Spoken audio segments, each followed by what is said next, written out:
আচ্ছা, তোমরা স্ক্রিনটা দেখতে পাচ্ছ সকলে?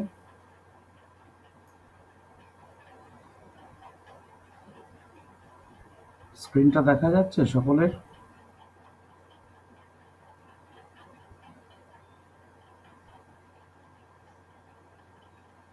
দরকার হলে বিকিটিভি দেখা যাচ্ছে। পিএসবি, বিকিটিভি পিএসবি না স্যার, দেখা যাচ্ছে না।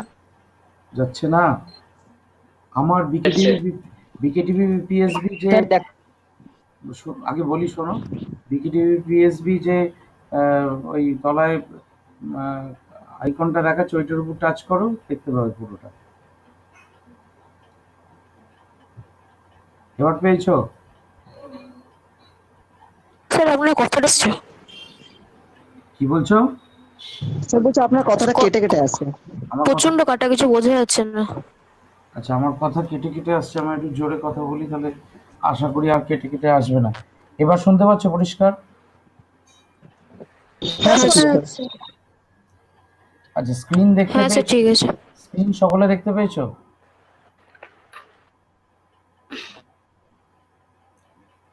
বিকেটিভি পিএসবি আইকনটার আচ্ছা, উপর টাচ করলে স্ক্রিনটা দেখতে পাবে। দেখতে পেয়েছো তো সকলে?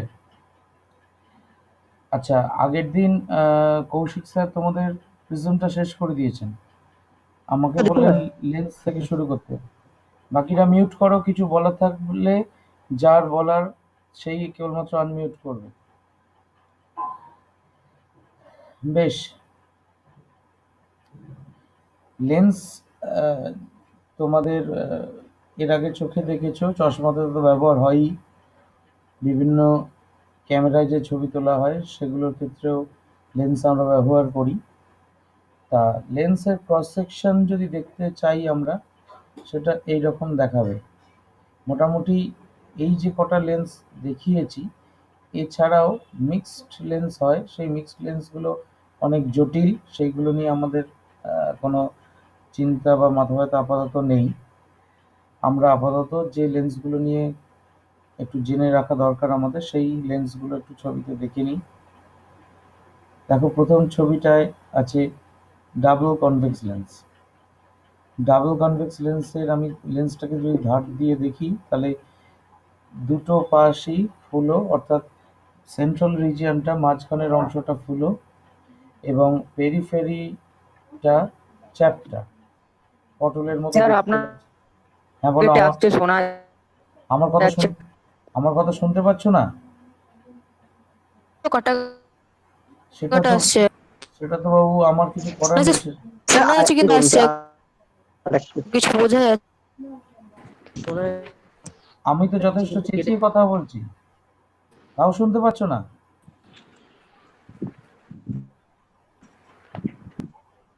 আচ্ছা, ধরো 1 সেকেন্ড ধরো, আমি দেখছি যদি আমার এখানে কিছু এদিক ওদিক হয়। আহ, এখানে তো স্পিকার ভলিউম, মাইক্রোফোন ভলিউমটা দেখলে একবার দেখে নিতে পারি। Is using your microphone. 1 second ধরো। মাইক্রোফোন মাইক্রোফোন ভলিউম এখানে তো কোথাও দেখতে পাচ্ছি না। Microphone volume, microphone setup.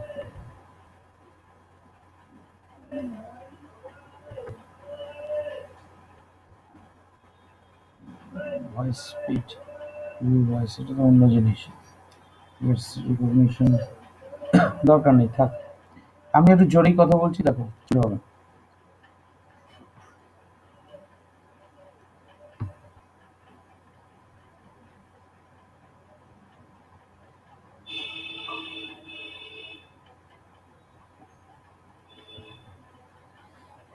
এবার বলছি শোনো।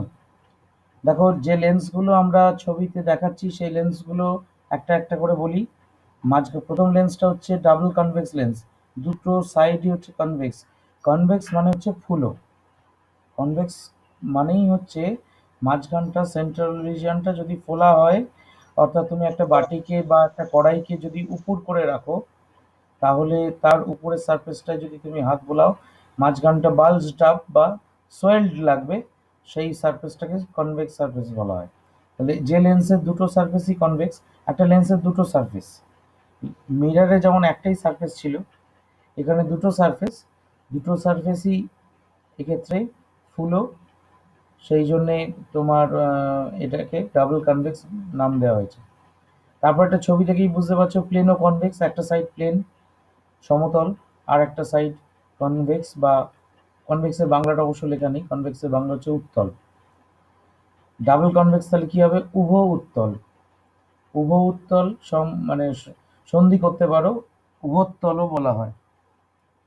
তারপর একটা লেখা আছে কনভার্জিং মেনিসকাস। তোমরা কনভার্জিং মেনিসকাস না বলে এটাকে আরেকটা নামেও ডাকতে পারো, সেটা হচ্ছে কনকেভো কনভেক্স লেন্স।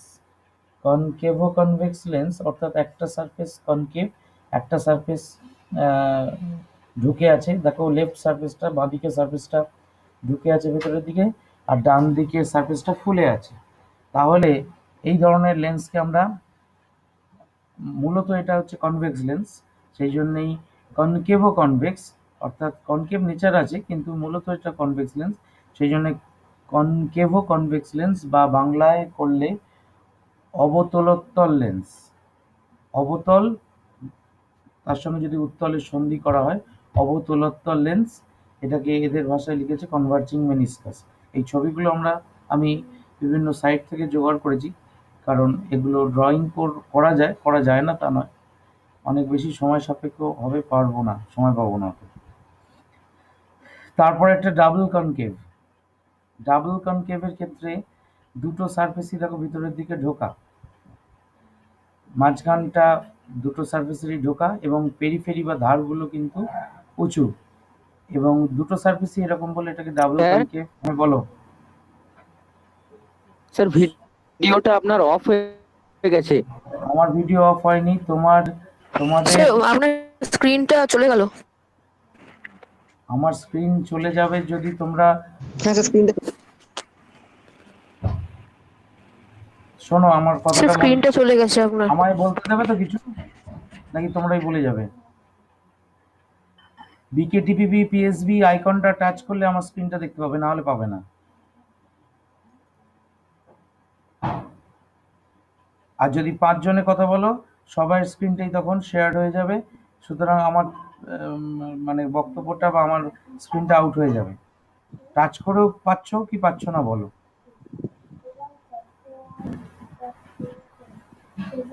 স্যার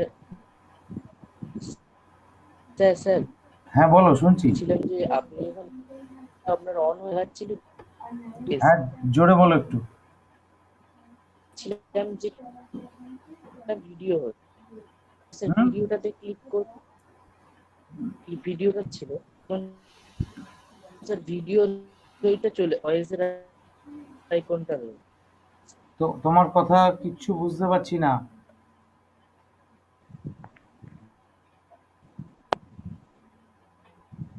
তোমার কথাটা, বাকিটা সবাই মিউট করেছো? যে কথা বলছো একজন শুধু আনমিউট করে কথা বলো। আইকনটাতে না যাচ্ছে না। আইকনটাতে টাচ করলেও দেখা যাচ্ছে না, তাই তো?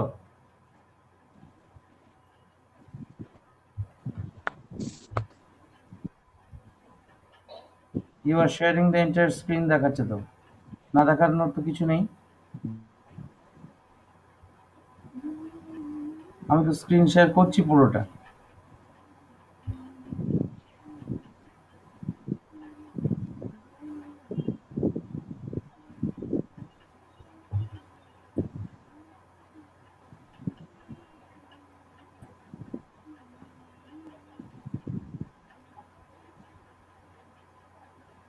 You cannot share your, sir list you যে ক্যানট।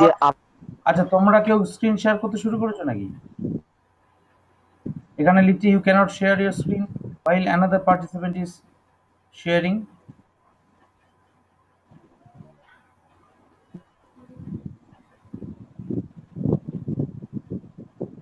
তোমাদের মধ্যে কে স্ক্রিন শেয়ার করতে শুরু করেছে? এই রেডমিটাকে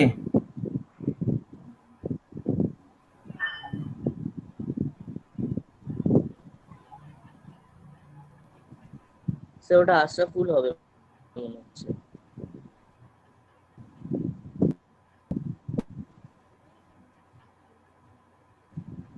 স্যার ওটা আমি স্যার পাল্টাচ্ছি, মানে তাড়াতাড়ি তো স্যার জয়েন করে ফেলেছি ভুলে, ওটা ও আচ্ছা আচ্ছা। পাল্টাচ্ছি ওটা। আর দেবজ্যোতি পাশে এগুলো কি? তোমার স্কুলের খাতায় যেখানে অ্যাডমিশন রেজিস্টারের নাম আছে সেইখানে এই সিম্বলগুলো আছে? এই রাহুল, তারপরে আরো কিসব সিম্বল দেখতে পাচ্ছি।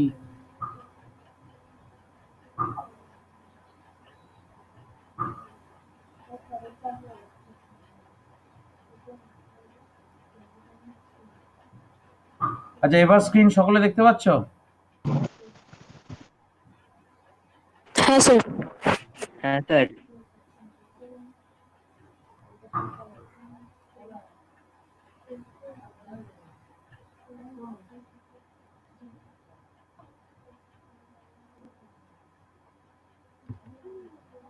বেশ, আমরা আবার টপিকে ফিরে আসি। ডাবল কনকেভের বেলায় নাম কি হবে? ডাবল কনকেভের বাংলা নাম হবে উভ অবতল সন্ধি করলে উভাবতল। দুটো তলই হচ্ছে অবতল। তারপর একটা প্লেনো কনকেভ, একটা তল হচ্ছে সমতল আর একটা তল হচ্ছে অবতল। হ্যাঁ হ্যাঁ বলো, দেখা শুনছি। যাচ্ছে। দেখা যাচ্ছে তো? যাচ্ছে, হ্যাঁ না না?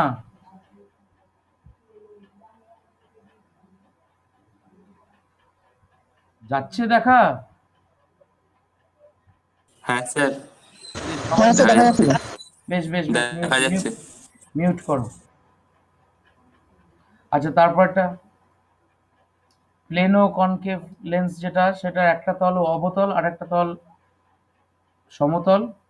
আর যেটা ডাইভার্জিং মেনিসকাস বলে লেখা আছে সেইটার দিকটা দেখো, একটা দিক একটু কম উত্তল কিন্তু বেশি অবতল, বাঁ দিকটা উত্তল কিন্তু বেশি উত্তল নয়, উত্তলের থেকেও অবতল ভাবটা বেশি। এই লেন্সটা প্রধানত হচ্ছে অবতল লেন্স, এবং এর তাই জন্য নাম হয় উত্তল প্লাস অবতল, যদি সন্ধি করি উত্তলাবতল লেন্স। ইংরেজিতে এটাকে বলা হয়, আর একটা নাম হচ্ছে কনভেক্সো কনকেভ লেন্স। যেমন কনভার্জিং মেনিসকাস বলে যেটা দেখতে পাচ্ছ সেটাতে যেমন লেখা আছে তোমার কনভার্জিং মেনিসকাস, যেটা লেখা আছে সেটার নাম কি বললাম? কনকেভো কনভেক্স লেন্স। তেমনি ডাইভার্জিং মেনিসকাসটা নাম দেওয়া যেতে পারে কনভেক্সো কনকেভ লেন্স। অর্থাৎ কনভার্জিং মেনিসকাসের বাংলা হচ্ছে অবতলোত্তল লেন্স, আর ডাইভার্জিং মেনিসকাসের বাংলা হচ্ছে উত্তলাবতল লেন্স। বেশ, আমরা এই মোটামুটি শ্রেণীবিভাগ। তার মধ্যে আমাদের প্রধানত পড়তে হবে ডাবল কনভেক্স লেন্স, আর কিছু পড়তে হবে না। আমরা নেক্সট স্লাইডে যাই। আচ্ছা, প্রথমেই কিছু ডেফিনিশন, যেরকম মিরর পড়েছিলাম, দর্পণ পড়েছিলাম যখন, সেখানেও কিছু ডেফিনিশন পড়তে হয়েছিল। সেই ডেফিনিশন অনুযায়ী আগে এই লেন্সের বেলাতেও কিছু ডেফিনিশন আমায় পড়তে হবে। প্রথম ডেফিনিশন হচ্ছে each surface of the lens is considered to be a part of a solid sphere and its center is referred to as the center of curvature of the lens. খুব তাড়াতাড়িতে type করা, কোথাও typing error থাকতে পারে, যাকে সেটা একটু নিজেরা দেখে নিও। লেন্সটির প্রত্যেকটি তল একটি কাল্পনিক নিরেট গোলকের অংশ বলে বিবেচনা করলে সেই কাল্পনিক গোলকের কেন্দ্রটিকে লেন্সের বক্রতা কেন্দ্র বলা হয়। অংশ বলে না লিখে অংশ রূপে বিবেচনা করলে এই ভাষাটাও ব্যবহার করতে পারো। এখন টুকবার দরকার নেই, যদি মনে করো টুকবে, ওই তোমার আমি আপলোড করে দেওয়ার পর ভিডিওটা দেখে টুকবে। আমি যেটা বলতে চাইছি এই জিনিসটাকে আমি এবার ডায়াগ্রামটা স্লাইডের মধ্যে ঢোকাবার সময় পাইনি, আমি তোমাদের ডায়াগ্রাম দেখাই, দাঁড়াও।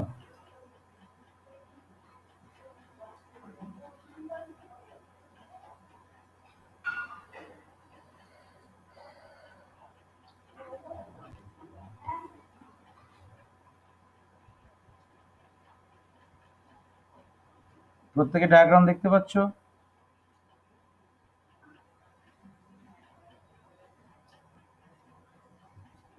ডায়াগ্রাম প্রত্যেকে দেখতে পাচ্ছ?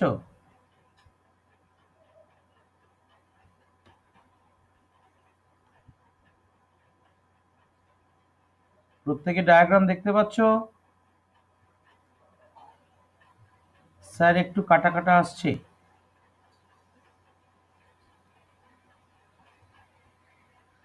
ডায়াগ্রাম দেখতে পাচ্ছ, হ্যাঁ কি না কেউ একজন বলো। একজন দেখতে পেলে সবাই পাবে। হ্যাঁ স্যার দেখতে পাচ্ছি ব্যাস, ডায়াগ্রামটা। মিউট করো, হ্যাঁ স্যার। বাকিরা মিউট করো। এখানে একটা কনভেক্স লেন্সকে একটা গোলকের অংশরূপে দেখানো হয়েছে ছবিতে।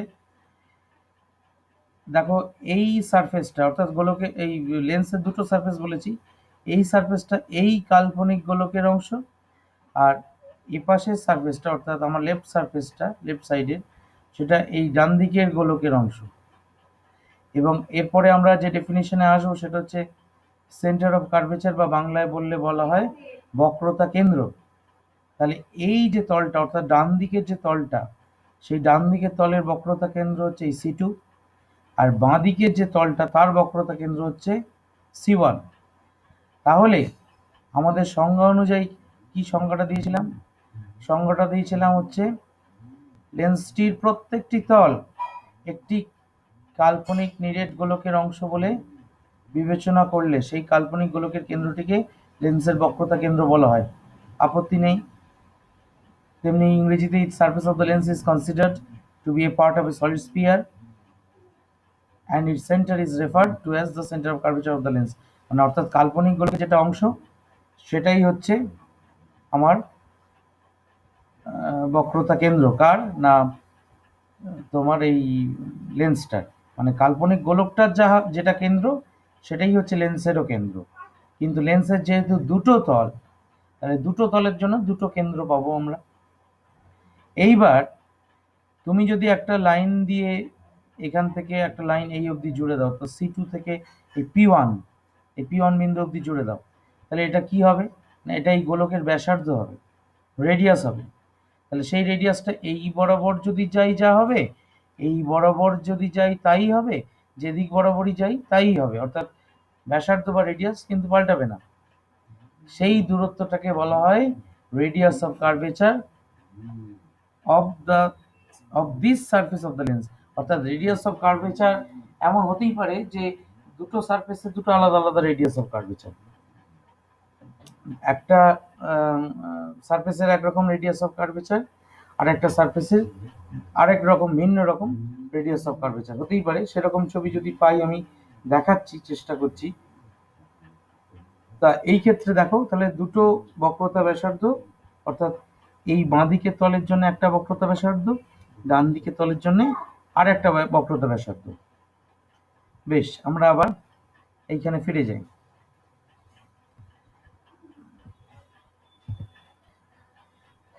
এবার রেডিয়াস অফ কার্ভেচারের তার ডেফিনিশন দেব। রেডিয়াস অফ কার্ভেচারের ডেফিনিশন কি হবে? The radius of the imaginary sphere for which any one surface, অর্থাৎ যে কোনো একটি surface of the lens, any আর ওয়ানটা আলাদা করে দেবেন, এনি ওয়ান একসঙ্গে না দেওয়াই এক্ষেত্রে মানেটা ঠিক দাঁড়াচ্ছে না। The radius of the imaginary sphere for which any one of the surfaces of the lens is considered as a part is known as radius of curvature of the surface of that surface of the lens। এখানে দি হয়ে গেছে দুবার, of that surface of the lens। বক্রতা ব্যাসার্ধ, লেন্সটির প্রতিটি তল যে কাল্পনিক গোলকের অংশ রূপে বিবেচনা করা হয়, সেই গোলকের ব্যাসার্ধকে লেন্সের বক্রতা ব্যাসার্ধ বলা হয়। যা বললাম সেই জিনিসটাই বলা আছে, অর্থাৎ প্রত্যেকটি তল আলাদা আলাদা গোলকের অংশ রূপে বিবেচনা করছি, এবং সেই ক্ষেত্রে সেটিকে আমরা রেডিয়াস অফ কার্ভেচারও বলছি। এবার এই ক্ষেত্রে একটা জিনিস তোমাদের দেখাবো, সেটা হচ্ছে এটা তো গেল হচ্ছে কনভেক্স লেন্সের বেলায়। কনকেভ লেন্সের বেলায় কি হয়? কনকেভ লেন্সের বেলায় কিরকম ছবিটা হয় একটু দেখে নিই। দেখো, কনকেভ লেন্সের বেলায়, কনকেভ লেন্স তো এরকম হয় ক্রস সেকশনটা, অর্থাৎ তখন এর আগের বেলায় কি দেখেছিলাম? এর আগের বেলায় দুটো স্পিয়ার একটা আরেকটাকে কাট করেছিল, ছেদ করেছিল। কিন্তু এর ক্ষেত্রে হ্যালো স্যার। হ্যাঁ শুনছি। হ্যালো স্যার হ্যাঁ, বলো। স্যার, কিছু মানে স্ক্রিন পুরো ব্ল্যাক আছে। স্ক্রিন ব্ল্যাক আসার তো বাবু কথা মানে নয়। স্যার কিছুই দেখা যাচ্ছে কিছুই না। দেখা যাচ্ছে না। স্যার দেখা যাচ্ছে না স্ক্রিন। মানে রেডিয়াস অফ কার্ভেচার থেকে স্যার কিছু দেখতে পাচ্ছি না। আমার আইকনটা টাচ করলেও দেখাচ্ছে না। আপনার স্যার আইকনটা স্যার। টাচ করাই রয়েছে, মানে বড়, আপনার মানে আইকনটা বড় করে রাখা আছে, ডবল টাচ করে। স্ক্রিনে কিছু দেখাচ্ছে না বলছো? না না স্যার। হ্যাঁ মানে স্যার ওই আপনি ডায়াগ্রামের পর যখন ওই সংজ্ঞাটা আমাদের আবার বলতে গেলেন সেই পেজটা থেকে আমরা কিছুই দেখতে পাচ্ছি না। আমি ভাবলাম যে হয়তো আপনি এটা মানে অন্যরকম কিছু, তাই কিছু বলিনি। স্যার রেডিয়াস অফ কার্ভেচার থেকে আর কিছুই শোনা যায় না। আমার এখানে কিন্তু তোমার কানেকশন কিন্তু ফুল আছে, কানেক্টিভিটি। তা তো হওয়া উচিত নয়। এখন ওই সেন্টার অফ কার্ভেচারের ছবিটা খোলা আছে, কিছু দেখতে পাচ্ছ না? না না স্যার। না স্যার দেখা যাচ্ছে না। না স্যার কিছু দেখতে পাচ্ছি না। স্টপ শেয়ারিং করে আরেকবার শেয়ার করি।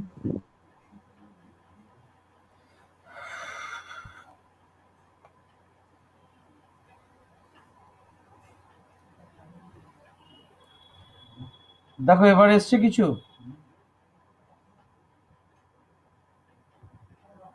ছবি এসছে? না স্যার আসেনি। হ্যাঁ স্যার স্যার এবার এসছে। এসছে। তোমরা এর আগের ছবিটাও দেখতে পাওনি? মানে এই ছবিটা দেখতে পেয়েছিলে? হ্যাঁ সেইটা দেখতে পেয়েছিলাম। হ্যাঁ স্যার এটা দেখতে পেয়েছিলাম। বেশ, আমি রেডিয়াস অফ এই- কার্ভেচার যখন আমি এক কাজ করি, দুটো ছবিকে পাশাপাশি রাখি, তাহলে কম্পেয়ার করতে আমার সুবিধা হবে। অর্থাৎ দাঁড়াও, এই যে পাশাপাশি রেখেছি দুটো ছবিকে। দেখো এবার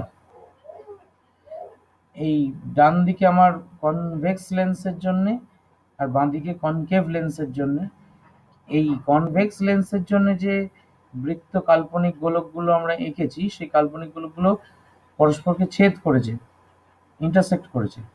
কিন্তু এইখানে যে কনকেভ লেন্সের জন্য যে রেফারেন্স স্ফিয়ারটাকে আমরা কল্পনা করেছি, সেই রেফারেন্স স্ফিয়ারটা তোমার কিন্তু পরস্পরকে ছেদ করেনি, এমনকি টাচও করেনি। দুটো সারফেসের জন্য দুটো আলাদা আলাদা কাল্পনিক গোলক। তাহলে এর বেলায় রেডিয়াস অফ কার্ভেচার এই যে ছবিতে দেওয়াই আছে R2, এর বেলায় R1। হ্যাঁ, তার মানে আমাদের যে সংজ্ঞা, সেই সংজ্ঞাটায় এবার ফিরে আসি। দেখো, রেডিয়াস অফ কার্ভেচারের যে সংজ্ঞা, সেই সংজ্ঞাটায় লেন্সটির প্রতিটি তল, অর্থাৎ দাঁড়া এটাকে ফুল স্ক্রিন করবার, fit slide to current window. বেশ, লেন্সটির প্রতিটি তল যে কাল্পনিক গোলকের অংশ, সেই অংশরূপে বিবেচনা করা হয়। সেই গোলকের ব্যাসার্ধকে লেন্সের বক্রতা ব্যাসার্ধ বলা হয়। কোথাও কিন্তু উত্তল লেন্স কিংবা অবতল লেন্স কথাটা কিন্তু কোথাও বলা নেই। এইখানে আমি এটা এই কারেকশনটা একটু করেই দিই। The radius of the imaginary sphere for which any one of the surfaces of the lens is considered as a part is known as the radius of curvature of that surface of the lens. বেশ। আর বক্রতা ব্যাসার্ধ হচ্ছে লেন্সটির প্রতিটি তল যে কাল্পনিক গোলকের অংশরূপে বিবেচনা করা হয়, সেই গোলকের ব্যাসার্ধকে লেন্সের বক্রতা ব্যাসার্ধ বলা হয়। ঠিক আছে, নেক্সট আমরা যে টপিকে যাব সেই টপিকটি হচ্ছে প্রধান অক্ষ। প্রধান অক্ষ বা প্রিন্সিপাল অ্যাক্সিস। প্রিন্সিপাল অ্যাক্সিসের ডেফিনেশন হচ্ছে কোনো লেন্সের দুটি তলের বক্রতা কেন্দ্রের মধ্যে সংযোজক সরলরেখাকে লেন্সটির প্রধান অক্ষ বলা হয়। কোনো লেন্সের দুটি তলের বক্রতা কেন্দ্রের মধ্যে সংযোজক সরলরেখা, the imaginary straight line joining the centers of curvature of both surfaces of the lens is known as principal axis. অর্থাৎ সোজা কথায় তোমার দুটো সেন্টার অফ কার্ভেচার দুটো সারফেসের জন্য। তাহলে আমি এই ছবিটায় আবার ফেরত যাই, অর্থাৎ তাহলে এইটা একটা সেন্টার অফ কার্ভেচার, এইটা একটা সেন্টার অফ কার্ভেচার, দুটো যে স্ট্রেট লাইন দ্বারা জয়েন্ট, সেই স্ট্রেট লাইনটাকে আমরা কি বলবো? প্রিন্সিপাল অ্যাক্সিস বা প্রধান অক্ষ। এর বেলায় এইটা, আর এর বেলায় হচ্ছে C1 C2, এটা হচ্ছে প্রধান অক্ষ। এবং this is an imaginary line, this is an imaginary line which extends up to infinity। বুঝতেই পারছো, স্ট্রেট লাইন বলেছি, লাইন সেগমেন্ট বা রে কিছু বলিনি, অর্থাৎ সরল রেখাংশও বলিনি, সরল রশ্মিও বলিনি, সরল রেখা বলেছি। এবং ন্যাচারালি এই প্রিন্সিপাল অ্যাক্সিস যখন, এর সীমা হচ্ছে অসীম পর্যন্ত। আচ্ছা, আমরা নেক্সট ডেফিনিশনে যাই। নেক্সট ডেফিনিশন হচ্ছে আমাদের প্রধান অক্ষের পরে একটা ফোকাস সম্বন্ধে একটু আলোচনা করব। ফোকাসের ঠিক যেরকম তোমাদের আমি দর্পণ পড়িয়েছিলাম স্কুল থেকে, ক্লাস নিয়ে আমার মনে আছে, সেই দর্পণের যেভাবে ফোকাসের আমরা শ্রেণী বিভাগ করেছিলাম, অর্থাৎ প্রথম মুখ্য ফোকাস, দ্বিতীয় মুখ্য ফোকাস, বা প্রথমে শ্রেণী বিভাগটা করেছিলাম কি দর্পণের ফোকাসের, যে মুখ্য ফোকাস, গৌণ ফোকাস, অর্থাৎ প্রিন্সিপাল ফোকাস, সেকেন্ডারি ফোকাস। এখানেও কিন্তু সেইভাবেই করা যায়। এখানে পরে কনভেক্স লেন্স বলে শুধু নয়, পরে কনভেক্স অর কনকেভ লেন্স এর বেলাতেও কিন্তু হতে পারে। আমরা যেহেতু কনকেভ লেন্সটা আমাদের সিলেবাসভুক্ত নয় বলে কনকেভটা অনেক জায়গায় বাদ দিয়েছি। পরে convex or concave lens, the focus can be classified into principal focus and secondary focus. একই রকম ভাবে প্রিন্সিপাল ফোকাসও হয়, একটা প্রিন্সিপাল ফোকাস আর একটা হচ্ছে সেকেন্ডারি ফোকাস। বাংলায় হচ্ছে প্রিন্সিপাল ফোকাসের বাংলা হচ্ছে মুখ্য ফোকাস, সেকেন্ডারি ফোকাস গৌণ ফোকাস। আর প্রিন্সিপাল ফোকাসকে আবার সাব ক্লাসিফাই করা হয়েছে কিসে না, ফার্স্ট প্রিন্সিপাল ফোকাস আর সেকেন্ড প্রিন্সিপাল ফোকাস। এই অর্থাৎ প্রথম মুখ্য ফোকাস আর দ্বিতীয় মুখ্য ফোকাস। এটা অলরেডি তোমরা যখন দর্পণ পড়েছ তখন কিন্তু এই শ্রেণী বিভাগটা করে রেখেছো, সেই জন্য আর বাংলা করতে যায়নি এটা। এবার first principal focus. First principal ফোকাসের ক্ষেত্রে আমরা যে ডেফিনিশনটা তোমার এর দর্পণের বেলায় পড়েছিলাম, ঠিক সেইভাবেই এর বেলাতেও পড়ব। এখানে দেখো, diverging light rays coming from a point source placed on the principal axis of a lens, আসল কথা আমার চেক করার আর সময় পাইনি, এটা হবে emerge from the emerge from the other side as a parallel beam with the principal axis, then that point source of light is known as the first principal focus of the lens। ঠিক, অর্থাৎ সোজা কথায় ছবিটা আমি দেখাচ্ছি, ছবি দেখিয়ে explain করছি। এর সংজ্ঞা কি? লেন্সের প্রধান অক্ষের উপর অবস্থিত কোনো বিন্দু থেকে আগত অপসারী আলোকরশ্মিগুচ্ছ লেন্সের মধ্য দিয়ে প্রতিসৃত হওয়ার পর যদি অপর পৃষ্ঠে প্রধান অক্ষের সঙ্গে সমান্তরাল আলোকরশ্মিগুচ্ছ রূপে নির্গত হয়, তবে ওই উৎসটিকে লেন্সের প্রথম মুখ্য ফোকাস বলা হয়। তাহলে আমি এবার ছবি দেখব। বেশ, আমার এখানে ছবি জোগাড় করে রেখেছিলাম, কোথায় গেল ফার্স্ট প্রিন্সিপাল ফোকাস। বেশ, সকলে দেখতে পাচ্ছ ছবি? হ্যাঁ স্যার দেখতে পাচ্ছি। হ্যাঁ স্যার। বেশ, মিউট করো। আচ্ছা, ফার্স্ট প্রিন্সিপাল ফোকাসের যে সংজ্ঞাটা দিলাম, সেই সংজ্ঞা অনুযায়ী দেখো, প্রধান অক্ষ মানে কোন লাইনটা না, এই লাইনটা আমি যেটাকে মাউস দিয়ে দেখাচ্ছি, এই লাইনের উপর একটা আলোক উৎস, বিন্দু আলোক উৎস বসে আছে। যে বিন্দু আলোক উৎসটা থেকে অভিসারী নয় কিন্তু অপসারী আলোক রশ্মিগুচ্ছ বেরোচ্ছে, অর্থাৎ ডাইভার্জিং বিম অফ লাইট বেরোচ্ছে সেই আলোক উৎসটিকে, বিন্দু আলোক উৎস থেকে। সেই ডাইভার্জিং বিম অফ লাইট লেন্সে পড়ার পর তারা যদি অপর পৃষ্ঠ দিয়ে যখন নির্গত হচ্ছে, তারা যদি প্রধান অক্ষের সঙ্গে সমান্তরাল আলোকরশ্মিগুচ্ছ রূপে নির্গত হয়, তখন এই আলোক উৎসটিকে আমরা প্রথম মুখ্য ফোকাস বলবো, ফার্স্ট প্রিন্সিপাল ফোকাস বলবো। অর্থাৎ তোমার ইংরেজিতে একটু বলেই, সবাই বাংলাতে বললাম এতক্ষণ। If a point source of light lies on the principal axis of the lens and it emits divergent beam, then after refraction through the lens, if the light rays remain parallel with the principal axis, শর্তটা কি? If the light rays remain parallel with the principal axis, then the point source of light will be the first principal focus of the convex lens. এটাই definition. Concave লেন্সের ক্ষেত্রে দেখে রাখো, concave lens তোমাদের নেই সিলেবাসে, যদি যারা ইন্টারেস্টেড তারা দেখে রাখতে পারো। মানে অর্থাৎ এমন যদি তোমার আলো আসে, অর্থাৎ এক্ষেত্রে ডাইভারজেন্ট বিম এসছিল, এক্ষেত্রে কনভার্জেন্ট বিম আসছে, অর্থাৎ অভিসারী আলোক রশ্মিগুচ্ছ আসছে। অভিসারী আলোক রশ্মিগুচ্ছটা এখানে এসে মিলতো, যদি লেন্সটা এখানে না উপস্থিত থাকতো, সত্যি সত্যি এখানে এসে মিলতো।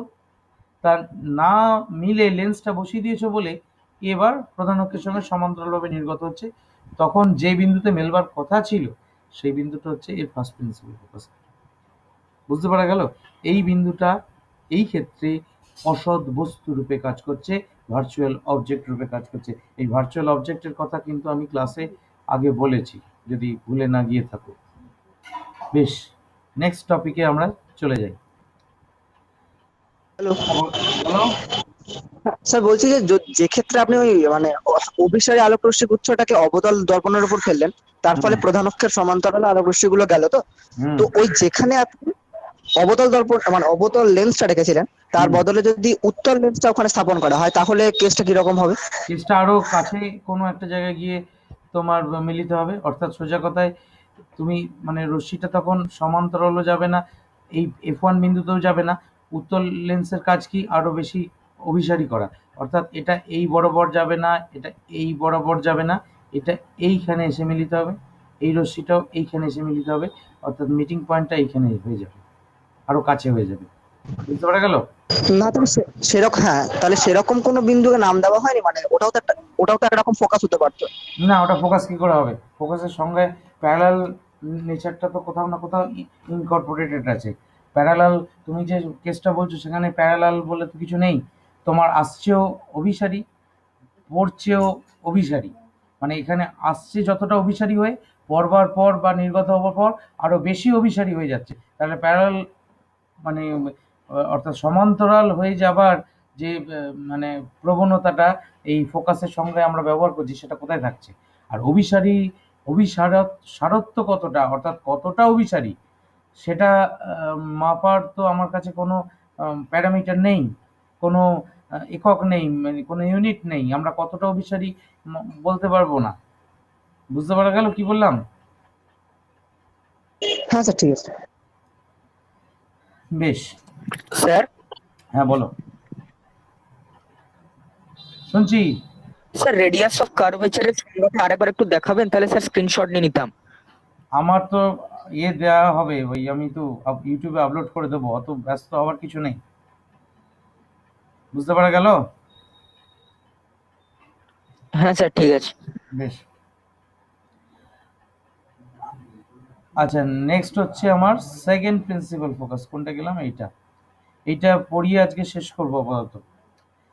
আমার কাছে ওই রে ডায়াগ্রামগুলোরও রেডি ছিল, কিন্তু আমি আর একটু এটা গুছিয়ে নিয়ে তারপর রে ডায়াগ্রামটা পড়াবো নেক্সট দিন, অবশ্য যদি ক্লাস পাওয়া যায়। বলছি রে ডায়াগ্রামগুলো হয়তো বলছি পরীক্ষা নেবেন। হ্যাঁ বলো।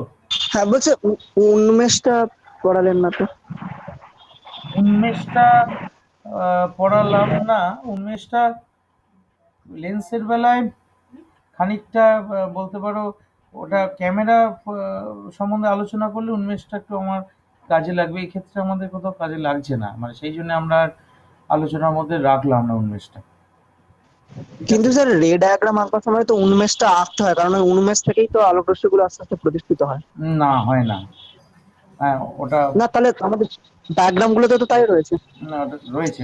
ওটা ওটা যদি আমি পড়াবার সুযোগ পাই, তাহলে আমি সেটা বোঝাবার চেষ্টা করব। মানে উন্মেষ থেকে আসলে হয় না ব্যাপারটা। আচ্ছা ঠিক আছে, এটাকে বলে নিই, বলে নিয়ে ওইটাই যাই যদি সময় পাই। সেকেন্ড প্রিন্সিপাল ফোকাস, তার সংজ্ঞা কি হবে? If A parallel beam of light parallel to the principal Axis of A lens converges to a point on the other side of the lens on the principal axis, then that point is known as the second principal focus of the lens. বাংলায় প্রধান অক্ষের সঙ্গে সমান্তরাল আলোকরশ্মি গুচ্ছ লেন্সে প্রতিষ্ঠিত হওয়ার পর অপপৃষ্ঠের প্রধান অক্ষের উপর যে বিন্দুতে মিলিত হয় সেই বিন্দুটিকে লেন্সের দ্বিতীয় মুখ্য ফোকাস বলে। এসে একবার দেখে নিই ছবি। দ্বিতীয় সেকেন্ড প্রিন্সিপাল ফোকাস,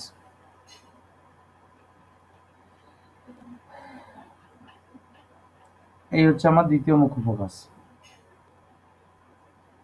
দ্বিতীয় মুখ্য ফোকাস, কারণ প্রধান অক্ষের সঙ্গে সমান্তরাল আলোকরশ্মিগুচ্ছ আসছে, এসে যে বিন্দুতে অপপৃষ্ঠে মিলিত হচ্ছে সেটা হচ্ছে কনভেক্স লেন্সের দ্বিতীয় মুখ্য ফোকাস। আর অবতল লেন্সের জন্য, অর্থাৎ সমান্তরাল আলোকরশ্মিগুচ্ছ এসে পড়ছে, একটা জিনিস মাথায় রাখবে, সমান্তরাল দ্বিতীয় মুখ্য ফোকাসের জন্য, দ্বিতীয় মুখ্য ফোকাসের সংজ্ঞার জন্য, ডেফিনিশনের জন্য আপতিত আলোকরশ্মিটা, ইনসিডেন্ট লাইট বিমটা কিন্তু প্যারালাল। এর বেলাতেও দেখো প্যারালাল, এর বেলাতেও প্যারালাল। এর ক্ষেত্রে সত্যি সত্যি একটা বিন্দুতে এসে মিলিত হচ্ছে, আর এর বিন্দুতে তো অভিসারী থাকবে না, আর অভিসারী হবে না, সমান্তরালও থাকবে না, অপসারী হয়ে যাবে। তাহলে অপসারী যদি হয়ে যায়, তাদেরকে ব্যাকওয়ার্ডস বাড়ালে যে বিন্দুতে তারা এসে মিট করবে, অর্থাৎ অ্যাজ ইফ যেন এই বিন্দু থেকেই তারা চারিদিকে ছড়িয়ে যাচ্ছে বলে মনে হচ্ছে। This is the point from where the rays appear to diverge বলেছে। এই বিন্দুটা বাস্তবে তো কাল্পনিক বিন্দু, এই বিন্দু থেকে মনে হচ্ছে যেন রশ্মিগুলো অপসৃত হয়ে যাচ্ছে, তখন সেই ক্ষেত্রে এই বিন্দুটিকে আমরা কনকেভ লেন্সের দ্বিতীয় মুখ্য ফোকাস বলবো। তবে একটা কথা বলি, সমস্ত বেশিরভাগ মানে জেনারেল সাধারণ কথা, যেটা যদি ফোকাসের সংজ্ঞা লেখো প্রশ্ন দেয়, তাহলে কেবলমাত্র এই দ্বিতীয় মুখ্য ফোকাসের সংজ্ঞাটা লিখলেই মাধ্যমিক স্তরে ফুল মার্কস পাওয়া যায়, যদি এই সংজ্ঞাটুকুই লেখো। যাদের মাথায় অত কিছু ক্লাসিফিকেশন ঢুকলো না, তাদের জন্য ব্যাপারটা সহজ করে দিলাম। মাধ্যমিক স্তরে কেবলমাত্র দ্বিতীয় ফোকাসের সংজ্ঞা প্রশ্ন করলে কেবলমাত্র দ্বিতীয় মুখ্য ফোকাসের সংজ্ঞা যেটা বললাম বা ছবি দেখালাম, কনভেক্স লেন্সের ক্ষেত্রে কনকেভ নয়, অর্থাৎ ডান দিকেরটা নয়, বাঁ দিকের ছবিটা, এই ছবিটাই কেবলমাত্র দেখে তোমাদের সংজ্ঞা লিখলেই ফুল মার্কস পাওয়া যায়, যদি ঠিক লেখো। মানে স্যার লিখেছি তো নম্বর পাইনি, এটার তার মানে কারণ হচ্ছে নিশ্চয়ই ভুল লিখেছো। আর আরেকটা টপিক সৌমিক বোধহয় তুলেছিলে, সেই টপিকটা আলোচনা করবার চেষ্টা করছি, যদিও আমাকে এই তো বোর্ডে পড়াচ্ছি না, সেহেতু আমাকে করে পড়াতে হচ্ছে। এমনি তোমাদের আমি একটা চেষ্টা করছি বোঝানোর, একটু চেষ্টা মানে দেখবে কি করছি আমি। মাউসে করে ছবি আঁকা খুব কঠিন, যদিও একটা লেন্সের আমি ক্রস সেকশন আঁকছি। আচ্ছা দাঁড়াও, সকলে দেখতে পাচ্ছ তো যেটা দেখাচ্ছি? হ্যাঁ স্যার, দেখা যাচ্ছে।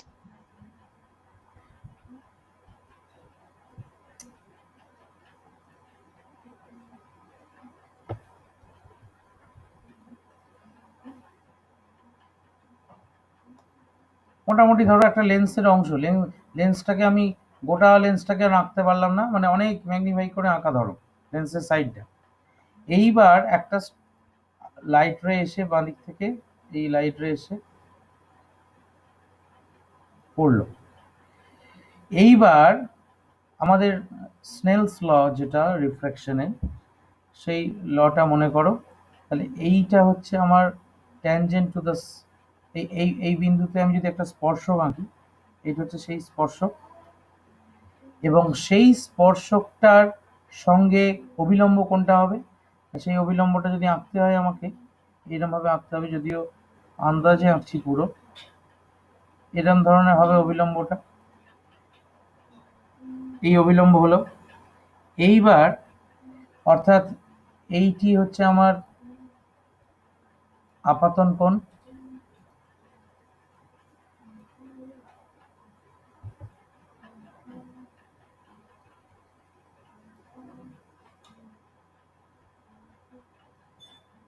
নড়ে না কেন?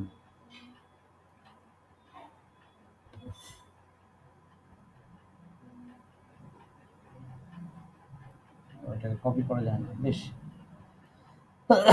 এটা মনে করো আপতন কোণ। আর তাহলে এটা তো বায়ু মাধ্যম, এই জায়গাটা তো বায়ু মাধ্যম, এই জায়গাটা কাঁচ, তাহলে আমার প্রতিসরণ কোণটা নিশ্চয়ই ছোট হবে, অর্থাৎ আলোক রশ্মিটা এদিকে বেঁকলো, ঠিক? তাহলে এইটা আমার হবে আর, দিস ইজ মাই আর, এটা হচ্ছে আর। তাহলে এইবার বাঁ দিক থেকে আমি অ্যারো ফ্যারো দিচ্ছি না কিছু, যাই হোক অ্যারোটা দিই, এই আলো আসছে। তাহলে একবার বেঁকলো, বুঝতে পারছো কোথা থেকে বেঁকলো? যখন এই জায়গাটা হচ্ছে এয়ার, এই জায়গাটা হচ্ছে এয়ার, আর এই জায়গাটা হচ্ছে গ্লাস, এই জায়গাটা হচ্ছে গ্লাস। একদম আমি প্রতিসরণের বেসিক্স থেকে বলছি। আবার এই জায়গাটা হচ্ছে এয়ার, এই জায়গাটা আবার হচ্ছে এয়ার, ঠিক? তাহলে আবার আমি যদি এইখানে একটা স্পর্শক আঁকি, এইখানটা একটা ধরো স্পর্শক আঁকছি এই তলটায়, যদিও আমার তলটা খুব ভালো আঁকা হয়নি, যাই হোক এইটাই মনে করো স্পর্শকটা। এইবার এইটা হচ্ছে অবিলম্ব, এখানে এইটা অবিলম্ব ছিল, তাহলে এইখানে আপতন কোণ কোনটা? এই কোণটা এক্ষেত্রে আপতন কোণ, অর্থাৎ এই কোণটা হচ্ছে আমার আপতন কোণ। তাহলে প্রতিসরণ কোণটা ঘন মাধ্যম থেকে যখন লঘু মাধ্যমে যাবে আরো বড় হবে, আরো যদি বড় হয় তাহলে আলোক রশ্মিটা কোন দিকে যাবে? এরকম যাবে। অর্থাৎ সোজা কথায়, সহজ ভাষায়, রশ্মিটা দুবার বেন্ডিং হয়, ঠিক আছে? এইবার শুনতে পাচ্ছ সকলে আমার কথা? হ্যাঁ স্যার, শোনা যাচ্ছে। বেশ। শোনা যাচ্ছে। তাহলে এই যখন উত্তল লেন্সের মধ্যে রশ্মিটা ঢোকে, ফার্স্ট সারফেস দিয়ে যখন প্রবেশ করলো একবার বেন্ডিং হলো, সেকেন্ড সারফেস দিয়ে যখন আবার এয়ারে বেরোচ্ছে তখন আরেকবার বেন্ডিং হচ্ছে। তা ব্যাপার হচ্ছে এই দুটো বেন্ডিংকে ছবিতে ডায়াগ্রামে যদি আমি আঁকি তাহলে আমার ম্যাথামেটিক্যাল ট্রিটমেন্ট করতে অসুবিধা হয়। মন দিয়ে শুনবে, আমরা লেন্স ইকুয়েশন অত মাধ্যমিকে নেই, লেন্স ইকুয়েশনের যে ফর্মুলেশন, সেই ফর্মুলেশনের জন্য আমাকে ইউক্লিডিয়ান জিওমেট্রির সাহায্য নিতে হয়। সেই ইউক্লিডিয়ান জিওমেট্রির সাহায্য যখন নেব, এটা অনেক বেশি জটিল ছবি হয়ে যাবে। এই ছবিটাকে সিম্পলিফাই করবার জন্যে মানুষজন একটু অন্য কায়দা করেছে। কি কায়দাটা? এইটাকে মনে মনে এক কাজ করি, এটাকে এরকম মনে মনে বাড়িয়ে দিই, এতটা ধরো মনে মনে বাড়িয়ে দিলাম এই লাইনটাকে, অ্যাজ ইফ যেন লেন্সটা না থাকলে আলোটা যে পথে যেত, আর এই পথে তো আলোটা বেরোচ্ছে, এইটাকে এবার ব্যাকওয়ার্ডস বাড়িয়ে দিই, এইটা ব্যাকওয়ার্ডস, ধরো এইটা সাপোজ। তাহলে আমি এবার মনে মনে ভাবতে পারি যেন আমি এবার ধরো তোমার ইরেজার দিয়ে গোড়াটা মুছে দিচ্ছি, তাহলে ব্যাপারটা পরিষ্কার বুঝতে পারবে। এইবার যেন অ্যাজ ইফ যেন রশ্মিটা এই পথেও এই পথে রশ্মিটা যায়নি, কোথায় গেল? দাঁড়াও, রশ্মিটা আসলে গেছে এই পথে, অর্থাৎ এইটা আমার ঠিক সিমেট্রিক্যাল হয়নি। তোমরা এই বিন্দুটাকে একটা দাগ দাও, এরকম দাগ, অর্থাৎ এই বিন্দুটাকে একটা দাগ দাও, যে দাগ থেকে ছাই করে মেকিয়ে দাও। কিন্তু লেন্সের মধ্যে এমন কোনো তল নেই, এমন কোনো লাইন নেই, এমন কোনো কিছু নেই যে হঠাৎ করে এই মাঝখান থেকে মানে দারোয়ান বসা যায় ওদিকে যাবি না, ব্যাগ ধরে কান ধরে হিড় করে মেকিয়ে দেবে। বুঝতে পারা গেল কি বললাম? বেসিক হ্যাঁ ঘটনাটা স্যার হ্যাঁ স্যার, বুঝতে পারছি। কি, এবং সেখান থেকে তোমার মানে ব্যাপারটাকে সিম্পলিফাই করার জন্য আমরা ম্যাথমেটিক্যাল ট্রিটমেন্টের সুবিধার্থে আমরা আসলে কি ঘটনাটা ঘটাই দেখবে। তাই জন্য বইয়ের ছবিগুলো যেগুলো থাকে বইতে, সেগুলোতে কেবলমাত্র এই অংশটাই থাকে, এত কিছু থাকে না। এইগুলো তো কিছুই থাকে না, কারণ রে ডায়াগ্রামের ক্ষেত্রে এগুলো দরকার পড়ে না। এই এই এগুলো সব মুছে দিলাম, কেবলমাত্র এই ছবিটাই দেখতে পাও, তাই তো? হ্যাঁ না না? হ্যাঁ স্যার হ্যাঁ স্যার, হুম, হ্যাঁ স্যার, হ্যাঁ স্যার। হুম। কেন এই ছবিটা আসছে বোঝাতে পেরেছি? হ্যাঁ স্যার, তবে স্যার একটা ব্যাপার ছিল, আপনি যেটা বললেন না যে ওই মানে লেন্সের যে ইকুয়েশনটার জন্য বা মিরর লেন্সের ইকুয়েশনের ইকুয়েশন জন্য আলোচনা ওই যে শ্রমিক এই স্কুলের ক্লাসে নয়। লেন্সের ইকুয়েশন স্কুলের ক্লাসে আলোচনা করলে আমার চাকরি চলে যাবে। বেশ, ঠিক আছে, ঠিক আছে। ঠিক আছে, আজকে ক্লাস এই অবধি। আমি তোমাদের ইয়ে করে দেবো, ইউটিউবে আপলোড করে দেবো। তোমরা যদি যারা লিখতে চাও বা লিখতে পড়ো শুনতে পাওনি, তারা পরে ক্লাসটি আরেকবার দেখে নিতে পারো, পজ করে দেখে নিতে পারো, আরেকবার দুবার তিনবার যতবার খুশি শুনে নিতে পারো, অসুবিধা হবে না। আজকের মতো শেষ করি। স্যার হ্যাঁ বলো। স্যার বলছি যে আপনি বললেন না যে ওই রকম আঁকার জন্য আমার ম্যাথমেটিক্যাল ট্রিটমেন্টের সুবিধা হয়, তো হুম। সুবিধাটা কি রকম হয়? ওই তো বললাম, শ্রমিক জিজ্ঞেস করেছিল, আমি বললাম না যে ম্যাথমেটিক্যাল ইকুয়েশনটা তাহলে আমায় ঢুকতে হবে। ম্যাথমেটিক্যাল ইকুয়েশনটা ফ্রেম করবার জন্য দুটো ট্রায়াঙ্গেল কনসিডার করা হয়। এখানে দুটো ট্রায়াঙ্গেল পাবো না, এখানে অনেকগুলো ছোট ছোট ট্রায়াঙ্গেল হয়ে যাবে। বুঝতে পেরেছো? যদি তুমি হুম। জানতে চাও, আমি তোমার জন্যই বলছি স্পেশালি, সেটা হচ্ছে 12 ক্লাসের কোনো ফিজিক্সের বই দেখে নিও, সেখানে ট্রিটমেন্টটা যেখানে যেভাবে করেছে সেখানে তুমি দেখলে বুঝতে পারবে যে কোন কোন দুটো ত্রিভুজকে সিমিলার ট্রায়াঙ্গেল বলে দেখানো হয়েছে, অর্থাৎ বাংলায় যেটাকে বলে সদৃশ্য ত্রিভুজ রূপে দেখানো হয়েছে। বুঝতে পারা যাচ্ছে? বেশ, আপাতত আজকে শেষ করলাম।